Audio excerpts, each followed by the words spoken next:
सुप्रभात प्रशिक्षु विद्यार्थीगण, मैं डॉक्टर मनोरंजन कुमार आज आप लोगों को पुष्प के भाग पाठ का प्रस्तुतिकरण के बारे में बताने जा रहा हूं।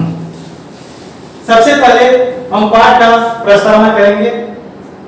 तो प्रस्तावना करने के समय हम ये देखेंगे कि बच्चों इस पाठ से पहले से परिचित हैं कि नहीं। तो हम पूर्व ज्ञान से संबंधित निम्नलिखित प्रश्न करेंगे। इस पहला प्रश्न, पौधे के मुख्य कितने भाग होते हैं। हम ब्लैक बोर्ड में एक पौधे का नामांकित चित्र बना देंगे जिसमें जड़, तना, पत्ती, फूल एवं फल होगा। विद्यार्थी से पूछेंगे कि पौधे के मुख्यतः कितने भाग होते हैं। वे हमें बताएंगे, संभावित उत्तर देंगे कि मुख्यतः 5 भाग होते हैं। ये 5 भाग लिख दिए। दूसरा प्रश्न, पौधे के 5 भाग कौन कौन से हैं। तो संभावित उत्तर आएगा जड़, तना, पत्ती, फूल एवं फल। तीसरा प्रश्न, पौधे के कौन सा भाग सुगंधित होता है। तो संभावित उत्तर आएगा फूल। तो जब फूल उत्तर आ जाएगा तो हम उद्देश्य कथन के तहत ये घोषणा करेंगे कि आज हम पुष्प के भाग के बारे में पढ़ेंगे। अब लोग प्रस्तुतिकरण में आते हैं। तो जब हम प्रस्तुतिकरण करेंगे तो सबसे पहले ब्लैक बोर्ड में पुष्प का नामांकित चित्र बनाएंगे। तो पुष्प के मुख्यतः 4 भाग होते हैं। पहला बाह्यदल, दूसरा पंखुड़ी, तीसरा पुंग और चौथा जायम। तो हम लोग बाह्यदल पुंज के बारे में देखते हैं। तो बाह्यदल पुंज है क्या। ये देखिए पुष्प में होता है। यह पौधे का हरा भाग है और कली की अवस्था में यह पुष्प को सुरक्षा प्रदान करता है। तीसरा, इसके इकाई को हम सेपल कहते हैं। तो जब कैलिक्स अलग अलग पौधे में ये अलग अलग संगठन इसका रहता है। तो जब कैलिक्स वापस में एक दूसरे से जुड़े हुए रहेंगे तो उस कंडीशन को हम गेमोसेफलस कहेंगे। और जब कैलिक्स एक दूसरे से फ्री रहेंगे तब हम उस कंडीशन को पॉलीसेफलस कहेंगे। अब हम लोग पंखुड़ी को देखते हैं। जैसे कि आप सभी इस फूल को पहचान ही रहोगे, ये अड़हुल का फूल है। इसको अगर हम ध्यान से देखेंगे तो इसका ये हरा भाग जो है, हरा भाग दिख रहा है, ये कैलिक्स है। और देखिए इसमें ये हरा भाग एक दूसरे से जुड़ा हुआ है। इसका मतलब कौन सा ऐसी कंडीशन नहीं है आपका गेमोसेफलस। लेकिन देखिए अड़हुल का फूल में स्पेशल केस होता है जिसको हम इपिकैलिक्स बोलते हैं। उसको अगर हम गौर से देखेंगे तो देखिएगा कि हमसे एक दूसरे से फ्री है। तो ये कंडीशन है क्या, पॉलीसेफलस। तो अब हम लोग आते हैं पंखुड़ी। ये पुष्प है। तो पुष्प का जो रंगीन भाग है ये देख रहे हैं, ये इसका पंखुड़ी है। तो पंखुड़ी क्या कहता है, ये रंगीन भाग है। ये परागण में सहायक होता है। यानी जितने भी इंसेक्ट्स होते हैं, मधुमक्खी हो गए, छोटे छोटे इंसेक्ट्स, उसको अपनी ओर आकर्षित करता है ताकि ये परागण में सहायक हो।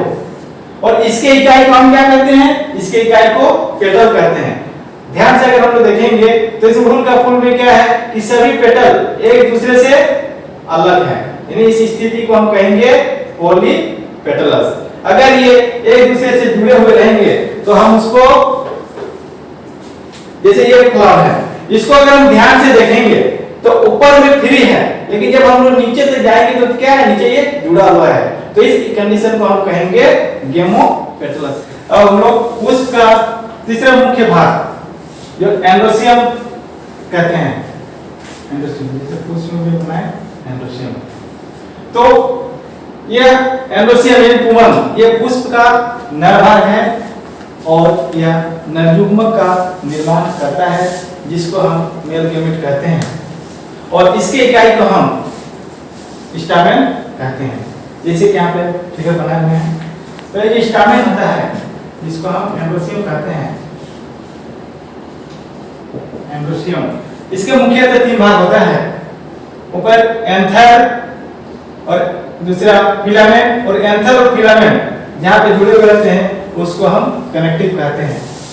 एंथर जिसमें क्या होता है, परागकण का निर्माण होता है और परागकण से ही नरयुग्मक का निर्माण होता है परागकण के अंदर में।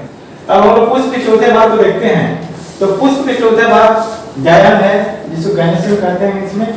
तो यह पुष्प का मादा भाग है और ये मादा युग्मक का निर्माण करता है और इसके इकाई को हम पिस्टिल कहते हैं। इसके मुख्यतः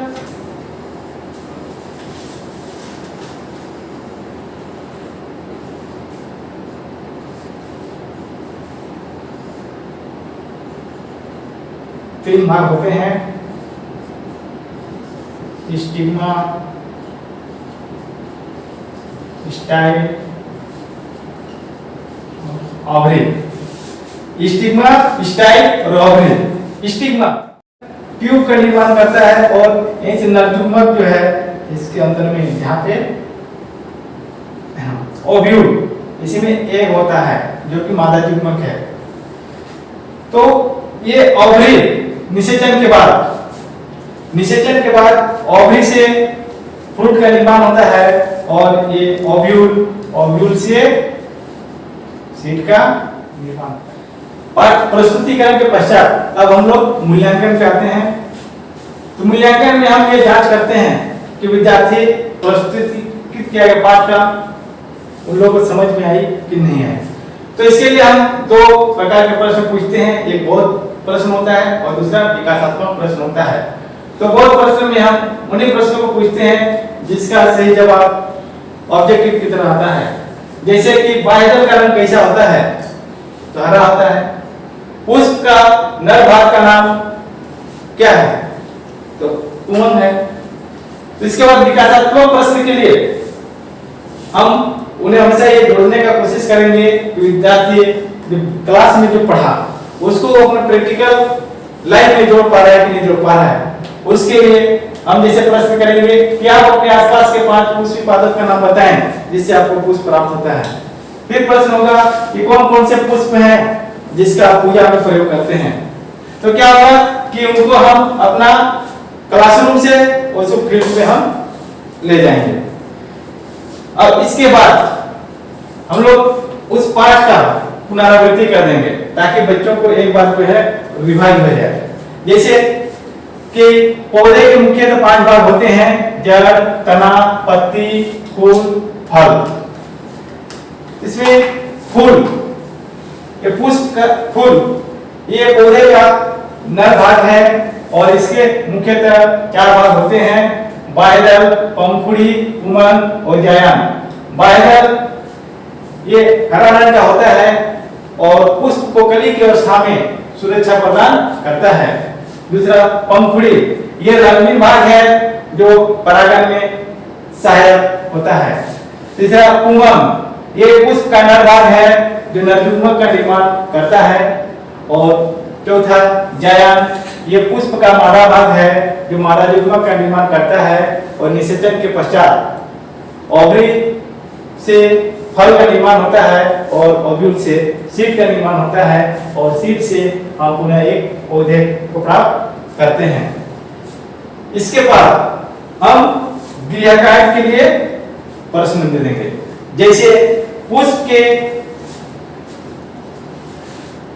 कौन कौन से मुख्य भाग होते हैं। दूसरा, फिर पुष्प का एक नामांकित चित्र बनाएं और पुष्प के विभिन्न भागों का वर्णन करें। आज हम लोग ये पुष्प के विभिन्न भाग को कैसे प्रस्तुतिकरण उसका करना है वर्ग में, उसके बारे में हम लोग सीखे। धन्यवाद।